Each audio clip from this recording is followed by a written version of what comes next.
to back up for a second, getting back to the ending of episode 4, you can play that situation a bit differently, and even though it's a bit cliche, you can have the scene play out as though Oliver has the chance to kill Merlin, but he hesitates, and in his hesitation, Merlin takes advantage of the situation and gets away. Um, and then, of course, Neeson witnesses this and then blames Oliver for letting Merlin get away. Hey, that would have been a lot better than how they actually played it, where Oliver had Merlin dead to rights, but instead of killing him or putting him in prison or doing anything, he just decides to do nothing. Just totally inept and do nothing. He's just like, okay, I'll let you go, Merlin. Or, you would be doing this. I mean, just in case you wanted to hold off the introduction of Hive for a little bit. You could also kind of you can have Merlin go to the Argus prison, but don't make it like a full-blown assault on the Argus prison and then Merlin gets out. You can play it so like Merlin, maybe he really was just that badass and he gets out of the Argus prison somehow. Or Hive gives him some sort of like information or some kind of technology or some other thing that helps him get out of the Argus prison. I don't know. So, hey, this is just me spitballing. Unlike the Arrow writers who just wrote whatever the crap came to their mind, the first thing that came to mind, and then just wrote to that, regardless of whether it worked or whether it was actually a good idea. Hey, this is the first thing that came to mind. Okay, hey, let's write to that. Hey, so let's see, where was I? So okay, so getting back to where I was last video. So Sarah, she knew too much. She knew about the plot to kill Ra's al Ghul. And so Sensei sends Lady Shiva to Starling City to kill Sarah and make it look like Merlin did it.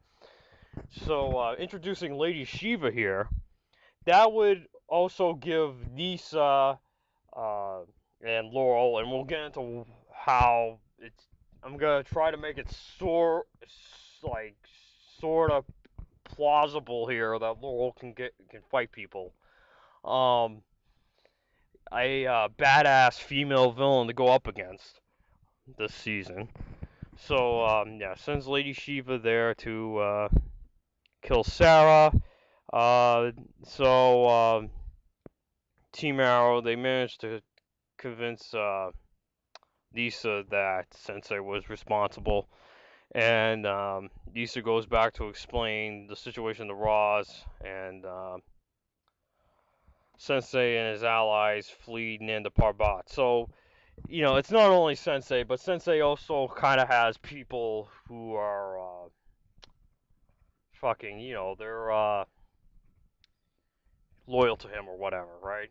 So it's almost kind of like a League of Assassins Civil War in a way, and then this gives you a chance to introduce the minor League of Assassins characters from the comics like David Kane, Ebenezer Dark, all the other ones that I'm not naming right now. I mean, because hey, if DC is gonna allow them to use Ra's al Ghul, I'm sure they allow the Arrow people to use fucking the more obscure uh, League of Assassins people. Um, so so I'm not sure what to do with Captain Lance here. I mean, I guess he would just be on Laurel's case a lot, right? What they end up doing with him the second part of season 3 is so freaking stupid. You might as well just kill him off. So I mean, that's a possibility. Kill him off. Have the like Sensei or whoever, Lady Shiva, kill him, or and kill the mom too, the psychopath mom. I guess I don't know. I mean, it's not really a whole lot for them. I can't really think of anything for that's left for that guy to do. So, Merlin, he either gets wind of this or he figures out for himself what's going on with him being framed for the murder of Sarah, and it was all Sensei and Lady Shiba. And he confronts Sensei, and he explains that he wants in on this plot to kill Roz so he can wipe out the bounty on him, on himself. So he can, you know, pay off the blood debt or whatever. Like, the idea they wanted to get across, but what they actually end up doing in the show was just totally convoluted and fucking stupid. You can also alternatively, like, you can play the scene as though like Merlin shows up out of nowhere, gets a drop on Sensei and a few of the cannon fodder fucking League of Putty members, right? Right, but it would make sense here that Merlin can beat up lesser league members because Merlin's just that badass. See, it matters. Who can defeat who, it matters. So you can do that, and you can make Merlin seem badass, right? Or you can alternatively play it as though Merlin shows up, tries to fight against Sensei, but Sensei beats the crap out of him, and then gives him two options. He's either gonna help him, um, kill Ra's al Ghul, and then the benefit would be that the blood debt would be paid off, or you could or he could, or he'll the alternative for Merlin would be that Sensei kills him, so and kills him and Thea, so he just goes along with it, goes along with helping out Sensei. So so the league, in order to get to Merlin, they start pursuing Thea, which yeah, I guess they kind of actually end up eventually doing this, and that Merlin he saves her ass a few times, and as a result, they begin to kind of bond in some sort of sick way, as it would appear that Merlin's the only one that can keep her safe from the League. And this would again, uh, kind of help out Merlin's character and make him seem like less of a fucking like mustache twirling villain. That he's actually more complex than that. Um, so we do the Flash crossover episode. Whatever. Have Flash there, have him not there. I prefer him have him not there. Um, but this time you have like Captain Boomerang, and he's like working with Hive. And there's still a similar backstory with him being a former Suicide Squad member and all that shit. And he nearly gets Lila killed, just like it was in the episode. And I'd say someone else that's also close to Oliver too, like Roy, Felicity, Diggle, etc.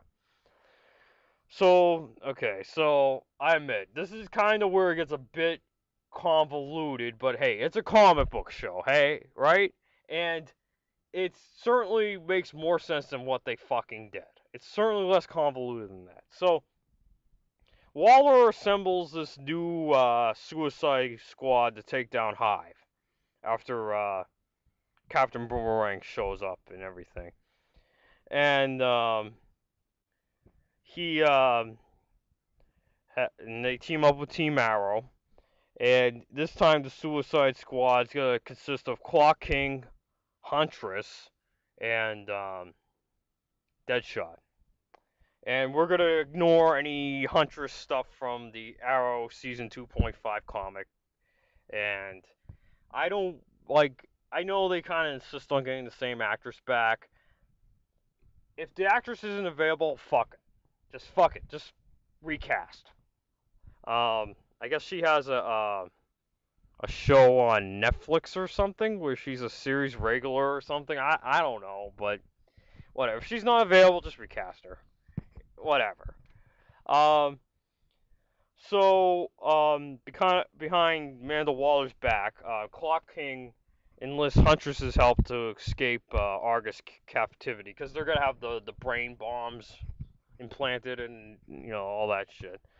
So uh, Clock King, being a really smart guy, very learned guy, as his appearance on Arrow last season was just in. He of course had another appearance on Flash, which I suppose you could keep because I don't think it would interfere with the timeline. Really, I don't know. I'm not sure, but I guess you can still get it to work. So he outsmarts Waller and escapes during the mission to take down Hive. So as a result, the mission goes south, but Oliver puts up a good fight and impresses Damien Dark. So we're kind of still gonna do the same thing where Ra's al Ghul offered to have uh, Oliver join the League of Assassins, but instead we're gonna have Damien Dark offer Oliver to join Hive, and he promises, kind of similarly to Ra's al Ghul, to let Oliver have his own team and carry out missions that he wants, and he gives him the spiel about how, like I said in the last video about Hive, they prevent like bad things from happening, and so I guess the idea is that Oliver would use his team and the Hive resources to find Sensei and get revenge for Sarah and all that stuff, right? So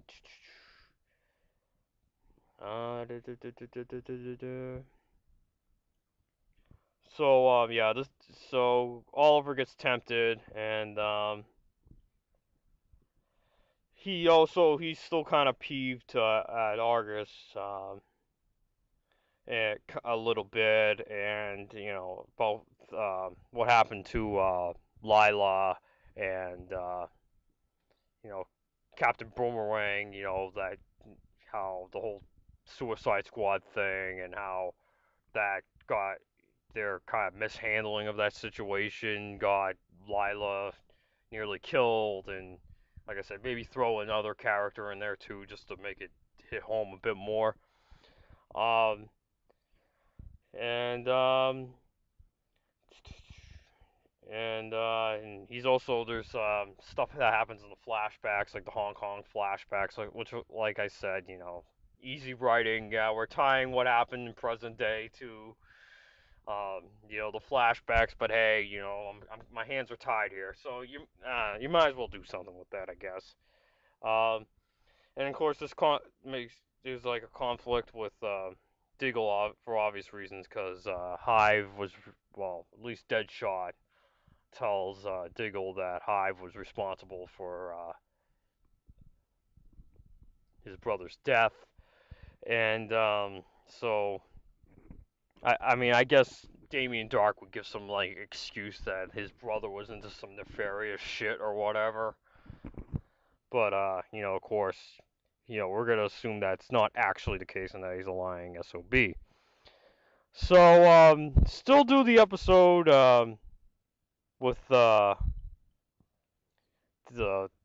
Felicity episode, Felicity centric flash with the flashbacks and everything, but um have the flashbacks with that Cooper guy who later becomes Brother Eye. Forget that stuff, right? Just do the flashbacks. Have the Cooper guy kill himself, go to prison and kill himself, and just leave it at that. Like he actually did, in fact, kill himself and commit suicide in prison. Like, don't do the thing with the fucking. He comes back as leading some cyber terrorist group or some bullshit. Fuck that, right? It's just dumb. Again, easy writing, something from the flashbacks showing up in the present day. Just forget it. Instead, in that episode, have Clock King show up and have him be the villain. And they were kind of setting this up last season where Clock King was kind of a foil to Felicity. Go further with that. Um, and this also gives Felicity something to do, instead of doing this whole thing with Blue Iron Man and all that other bullshit.